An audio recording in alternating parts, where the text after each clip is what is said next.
BBOR Black Box Online Radio, coming to you from West Virginia.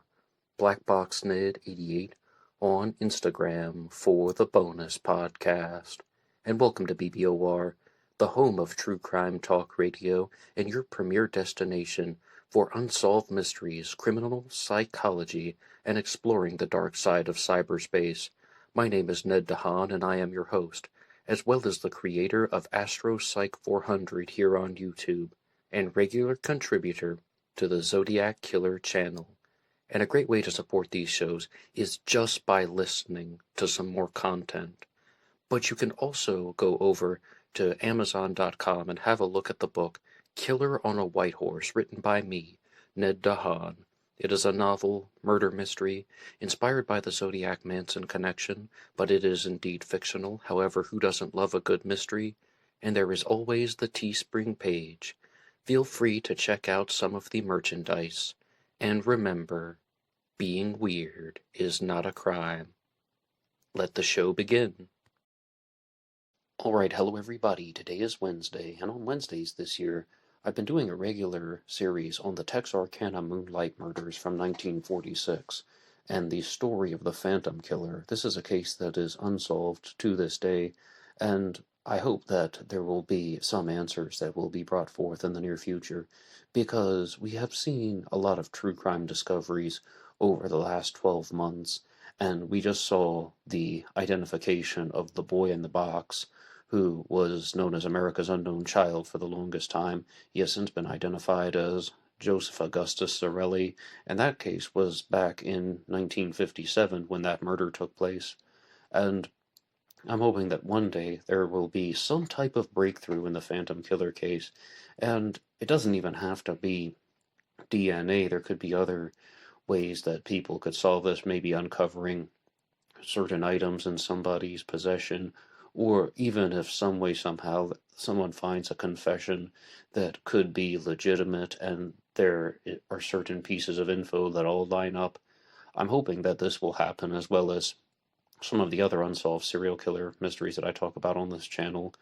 But with the Phantom Killer case, I did a previous series and discussion on the channel for several weeks and months this year, and I said that I wanted to do it over, but I didn't want it to be exactly the same and go through the same sources and just present it in a different way. I chose to redo it because some of it was done on video and some of it was done in these podcast recordings, so I wanted to have the whole series in podcast format. However, to use some new material, I am holding my copy of James Presley's book, The Phantom Killer, Unlocking the Mystery of the Texarkana Serial Murders, The Story of a Town in Terror. So this is a book that I have not read before, and this is some new ground to be covered for the channel. But when I was reading this book, I was thinking, I didn't want to just read large portions of it to you guys and then do my response. I wanted to go through it more or less, talk a little bit, and then read something from the book, maybe a line or two, like literally one sentence or two, and then go back to some analysis. However, I really think there's no other way that I can introduce the story without reading a large segment of James Presley's book, and think of it as reading the book alongside you guys, but there, of course, will be a lot more to share by the end of the episode. And if you would like to support any of these efforts, there are a lot of ways that you can help out with the channel. Mostly just hit the like button, subscribe, and if you have friends or family who are interested in true crime cases, not only the unsolved mysteries, but also the Anything Goes segments on Fridays, which often talk a lot about criminal psychology, feel free to share Black Box Online Radio. And another way to support is to go over to BuyMeACoffee.com. There's a link to that in the description box. BuyMeACoffee.com allows you to make a donation or contribution to help support the program, and all donations and funds will be used for things like purchasing true crime books or equipment for the show. Everything, I kid thee not, gets put right back into this program. And there's also the super thanks on YouTube. But with the Phantom Killer, the first attack took place in February of 1946. And this is what gives us the image of the Phantom Killer. Even if you were to just Google the Phantom Killer right now, the Texarkana Moonlight murders, you will see a man wearing some type of pillowcase or sack over his head, and it has holes cut out for the eyes. You can also look at the posters for the film The Town That Dreaded Sundown, which was based on this true story, and you will see the Phantom Killer's mask. The mask was only witnessed one time by two of the victims, the two first victims who both survived the attack, and their names are Jimmy Hollis and Mary Jean Larae. And let's have a quick read from James Presley's book, Chapter 1, Stranger in the Dark. Jimmy and Mary Jean may have been scarcely aware of how unsettled and unruly times were. Jimmy Hollis was captivated by Mary Jean Larae's striking good looks and asked her out for the evening of Friday, February 22nd.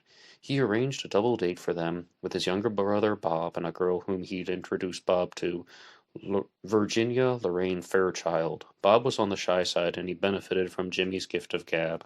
They went to see the movie Three Strangers on the double date, a black and white film, and after about quarter after 10, the couples left the theater and Jimmy Hollis was driving an old model gray Chevrolet and he took them to a drive-in cafe where they sipped on soft drinks and chatted.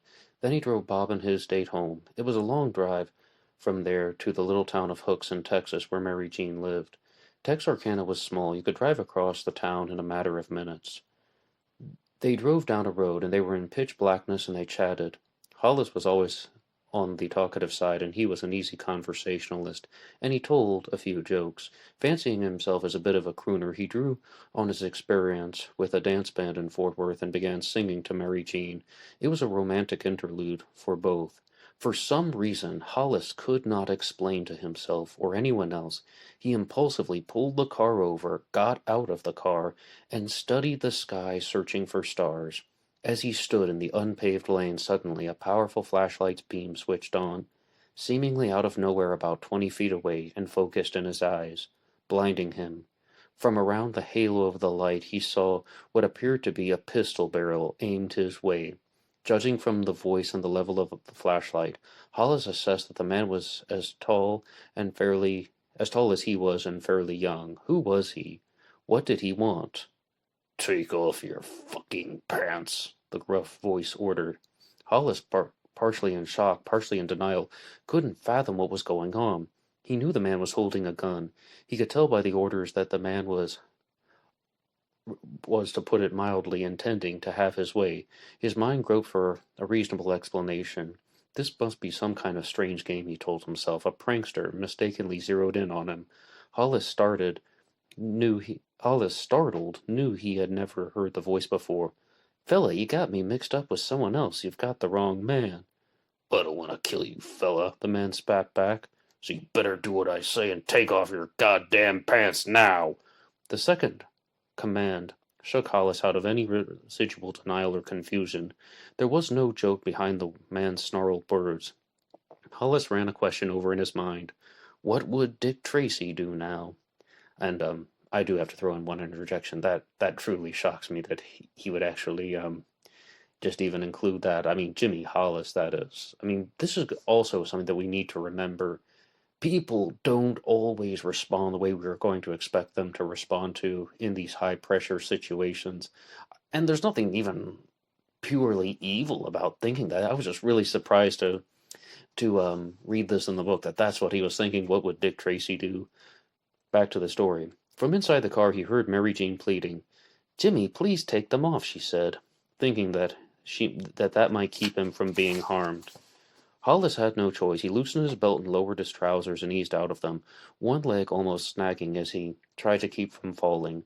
Then the intruder moved closer and slammed Hollis viciously on the head with a blunt object that might have been an iron pipe or the pistol's barrel. One walk, then a second walk, and yes, it does say walk, not whack. The force knocked his glasses off and he crumbled to the ground. The man kicked him hard. And then the man demanded money. "Look," said Mary Jean, "he doesn't have any money." "You're lying," the man shouted in his gruff voice. "No, look, you can see." Jimmy then got up and bent over and searched his trousers to show that he didn't have any money. The Phantom Killer then turned toward Mary Jean Larae. "Where's your purse?" "I don't have one," she said weakly. Angered, he hit her on the head with what felt like an iron pipe, but was most likely the barrel of the gun, and she fell to the ground. Somehow she managed to get up. "Take off," the man growled. "Run." She tried to obey. She headed for a nearby ditch. "No, not that way," he shouted. "Go up the road." She was wearing high-heeled shoes, and she tried her best to run, but it was difficult. "What the hell are you running for?" he demanded. "You told me to run," she answered in a trembling voice. "You're a goddamned liar," he yelled back at her. In that moment she knew he was going to kill her. Fear and anticipation paralyzed her. She stopped in her tracks and was so frightened she couldn't move. She could think of nothing to do. It was the end. He then slammed her harder than before with the object, opening a wound on her scalp. She dropped to the ground again. Then the game changed. And there is a scene here that is a sexual assault scene, which I will not read because of the YouTube censors. And also, this more or less concludes the first attack on Jimmy Hollis and Mary Jean Larae. Both of them would survive the encounter, and they would give conflicting reports about whom they thought was attacking them. One of them thought that it was an African American, another one thought that it was a Caucasian male. And this ties into a few theories that people have in the case. But here's something that is very particular. The Phantom Killer operated 4 times, 4 nights of Phantom Killer activity, but it's over a very short time frame, really only about 10 weeks, the end of February to the beginning of May in 1946. And this is something that is just very bizarre because the final crime is the murder of Virgil Starks, that happened in May, and absolutely different. Virgil Starks was murdered inside his house, and the Phantom Killer didn't say anything, if that was indeed the Phantom Killer. The killer shot Virgil Starks from a distance, whereas this guy who attacked Jimmy Hollis and Mary Jean Larae is walking up to them, he is having conversations with them, and he is doing these types of power tripping games, and that's what I think they were. That's my genuine response to the activities of the Phantom Killer, saying, "Run, no, run the other way. I didn't tell you to run, you're a liar." And that just seems like toying with Mary Jean Larae, and absolutely terrible, terrible behavior. But that's a very, very different type of killer than the person who murdered Virgil Starks. And again, to be clear, neither Jimmy Hollis nor Mary Jean Larae were murdered in this incident. Both of them did survive, and that's how they were able to tell the story of this hooded perpetrator. But the odd fact is that the gun was not fired, so how do we know that it was the same firearm that was used in the second attack, or the third attack, or the same one that was used in the Starks attack, which was a different caliber? And that leaves the question of, is this the same killer? And to be very honest, I think there's a very high chance that these are just different crimes that took place, and the media may have stitched together this narrative that there's a single killer operating and attacking people in these Lover's Lane situations. But you heard from the story of Jimmy Hollis and Mary Jean Larae that they aren't exactly involved with any type of close, passionate encounter in the moment. They weren't caught in the heat of the moment, I should say, that Jimmy Hollis decided to get out and start looking at the stars. And I mean, that sounds like a rather normal thing to do at that time of night, especially when he's a very chatty guy. And then it was just something to do on the drive home. I don't think there's anything odd about that behavior. I also don't think that there's anything odd about how Jimmy Hollis thought that this was a prank. It was like, this guy must be kidding, telling him to take off his pants. And now, what really was the Phantom Killer trying to do? Did he want money? Or was that just some made-up story? Like, the Zodiac Killer told a similar story at Lake Berryessa, saying that all I want is your money. I'm an escaped convict. I killed a guard escaping from Deer Lodge Prison in Montana. My car's hot, and I need a car to get to Mexico. And it was all baloney, so says me anyway. is this guy just saying that he wants money because he actually wants to sexually assault Mary Jean Larae? Um, and he's just trying to put them in sort of a false sense of security. Oh, well, he's not going to hurt me. He just wants the money. So if we give him the money, then he won't hurt us. And then he will have easier access to her. And some of you guys have talked about this in the comment section, and it was really multiple people said they thought that Jimmy Hollis was told to drop his pants so that he couldn't run after them or he wouldn't be in a little bit more of a defenseless state. I've also brought up the possibility that it could have been a humiliating gesture, or maybe this person was indeed a real criminal who just wanted to steal the money and sexually assault the woman. And absolutely horrific, though, the way that Mary Jean Larae was sexually assaulted. But what really happened? Like, was this the same person who would go on to commit other shootings, such as attacking um, Paul Martin, Betty Jo Booker in the third attack? But the first one after this would be the attack on Richard Griffin and Polly Ann Moore, and then the third attack on Paul Martin and Betty Jo Booker, and then the final attack on the murder of Virgil Starks. So I'm really not seeing a lot of major connections in the way that these crimes are committed, with the sole fact that the first three happen near a place called Spring Lake Park, and they are couples who are in cars or nearby cars, and that's really about it. And if we had another living witness, then perhaps they could say, "Oh yeah, this guy's wearing this white hood, and he was handling us the exact same way, and he maybe hit them over the head the same way that the Phantom Killer, if it was the Phantom Killer, attacked Jimmy Hollis and Mary Jean Larae." Very, very big differences, though, because the first crime, the two victims are beaten.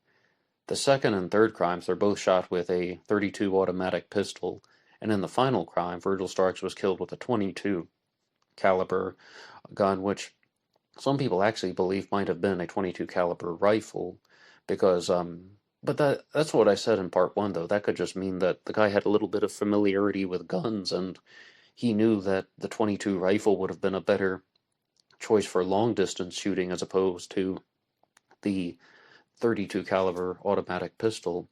So, I mean, I can follow that type of thinking. It's just what actually happened, and that's why it's an unsolved mystery to this day. I also do not really notice anything odd about Mary Jean Larae's behavior in this attack, and she just seems like someone who is very scared, who is just going along with what the killer wanted. And this must be something that people do very frequently, playing these types of games, and it sounds a lot like the Zodiac Killer at Lake Herman Road, to be honest, where some people think that the Zodiac did that to his first two victims, David Faraday and Betty Lou Jensen, that David Faraday was shot in the head, and then Betty Lou Jensen was told to run, and then the killer started shooting her. But that might not have happened that way. She might have just started running on her own out of fear, or she was just shocked seeing David Faraday shot, or perhaps the killer might have actually been much closer to her than people think, and there's some reasons for that, but I just wanted to put it out there that that type of theory existed in the Zodiac case as well. And I mean, sometimes people are going to play these types of cat and mouse games. The serial killer Robert Christian Hansen would also do this. He was an odd example of a serial killer who would transport his victims to more or less isolated areas, or that's not the best word. Maybe I'm thinking of the word desolate or barren areas, and then he would let them run and then hunt them down with a Ruger Mini 14 rifle, actually hunting people for sport. So I'm seeing a little bit of that with the Phantom Killer. However, it just seems like it's just an arbitrary cat and mouse game, or just like something that he didn't have a big plan for. He just wanted to have absolute power over these two people, so he's just doing really dumb things, to be honest. Run. No, run the other way. Why are you running? Well, you told me to. I didn't tell you to run. You're a liar. I mean, that is so dumb. And yes, I mean, I can say that about this person. He was an absolutely despicable individual for what he did to them. And there is the final note that I shared in part one, that The authorities at the time thought that it was possible that Jimmy Hollis and Mary Jean Larae actually knew who attacked them, and they were covering for this person for some unknown reason, but I think that that's just a different layer of the mystery. I mean, we can talk about this stuff all day long, but what do you think happened to Mary Jean Larae and Jimmy Hollis? And do you think that there was a single phantom killer, or do you think that it's possible that there were unconnected crimes that have been united because of the media, that people just assumed that these attacks were all the same person? And it's quite possible there was a single phantom killer, and the reason why the first two victims were beaten is because there was someone who went on a killing spree, and that's what he would have been, a spree killer, growing in confidence with each attack. At first, he just wanted to target this couple because he wanted sexual access to the woman, and it was a crime, robbery, sexual assault, and then he wanted to do something that would fuel his excitement even greater. So he's already held up people at gunpoint. What's the next thing to do? Shooting them. So then he commits a double murder and then another double murder. But everybody's watching the lovers' lanes now, even to the point where they're having male police officers dress up as female police officers. And you can watch a recreation of that in The Town That Dreaded Sundown, the one from the 1970s. And then he decides to attack a man inside his farmhouse who's sitting back in a chair and listening to a radio program with a newspaper. And I mean, that also makes sense. Now, there are going to be several reasons why I think that there's a high chance the murder of Virgil Starks was not the Phantom Killer, but I'll share that some later on. But what narrative makes more sense to you? And I guess I would just do a little bit of recapping about the unconnected theory, and that is that these crimes are so different that they were not having a lot of physical evidence to tie them together. I mean, if we had ballistics from the first crime, that would answer a lot of questions. If we had the same gun that was used in the final three attacks, that would answer a lot of questions. But those types of factors are not there. And I'm really only seeing one solid case where anybody witnessed this guy wearing the hooded mask outside. And with the attack on Virgil Starks, the survivor Katie Starks didn't see anything about the perpetrator. She didn't even know if he was hooded or not, was he wearing the mask or not. She didn't see anything because she just knew that someone was shooting and she felt bullets going into her body. People do some sick things. There's some sick and twisted people in the world. So there are a lot of gaps in the single killer narrative, but that's what we're going to be exploring in this particular series.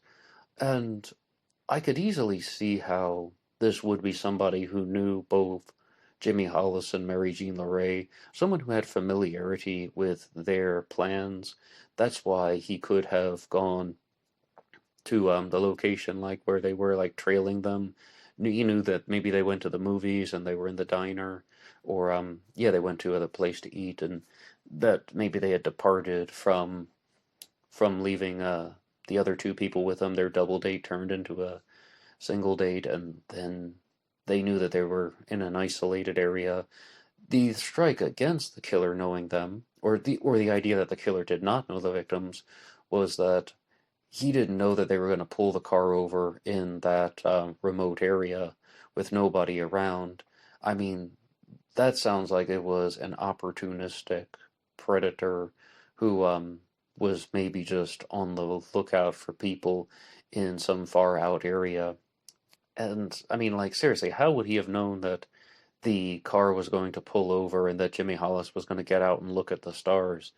I mean, you could just be saying, well, he would have committed the crime closer to their home when eventually they chose to stop.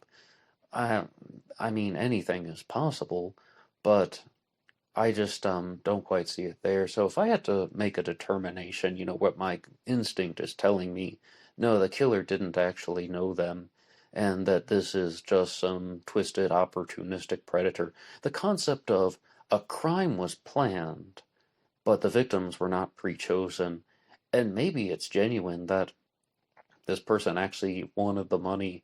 Like, a good example of this is, once again, to go back to the Zodiac Killer mystery, looking at all of the similarities. Some people think that the Zodiac Killer murdered his final victim, Paul Stein, the taxi driver, and stole Paul Stein's wallet and keys to make it look like a robbery. But the Zodiac didn't do that. He actually committed a robbery. He took Paul Stein's wallet and his keys. He robbed the guy. It's just that's the secondary motive. So I think that there could be an element of that with the Phantom Killer, and I don't even know if that would have influenced the Zodiac's thought process. Please don't misinterpret that comment, but just think about how a person is looking at two people in a vulnerable place, and if he can get some money out of them, if he can steal Jimmy Hollis's wallet, okay, that's just another plus for him. He stole the money and he sexually assaulted a woman. He is just as I said, a sick and twisted individual, and he is wearing the hooded costume because he's not planning on murdering them. He doesn't expect that they're going to see his face. And there is a theory, though, that the reason why the killer was wearing the hooded costume was he was a German prisoner of war who had recently been released, who had red hair that would have been very, very easily identifiable. He would have stood out. I mean, they would have been able to compose a witness description very clearly, and the gruff voice may have been to hide his German accent. But again, is that really what happened? I tend to lean away from that particular theory. I mean, let's just look at the facts. They don't seem to say that the killer, or the attacker rather, had any type of accent. Oh, yeah, well, he definitely sounded like he was from Europe. No, they just say that he's talking in a gruff voice. So that leads me to think that it's most likely that the killer was American, but also that he was perhaps just somebody who was trying to commit a crime because he thought he was going to get away with it, and whoever attacked Jimmy Hollis and Mary Jean Larae successfully got away with it, as sad as that is. Well, thank you so much for listening to this episode, and you can respond to the questions in the comments section down below about what you think about the connections with these cases, as well as any comments that you have about Jimmy Hollis and Mary Jean Larae and the first attack on the Phantom Killer in February of 1946. And one final note on the differences among these attacks is that there is more than a month from the attack on Hollis and Larae to the attack on Richard Griffin and Polly Ann Moore. I believe it's a month and 2 days to the next one. So, I mean, what does that really say about this person's behavior? Is this just the single killer growing in confidence? Or are these unconnected attacks that have been united in people's minds just simply because there was a cluster of criminal activity going on in Texarkana in 1946? What do you think? You can put your ideas in the comment section down below, and I look forward to reading your comments. That's all for me now, and I will see you over on Instagram for the bonus podcast. Until next time.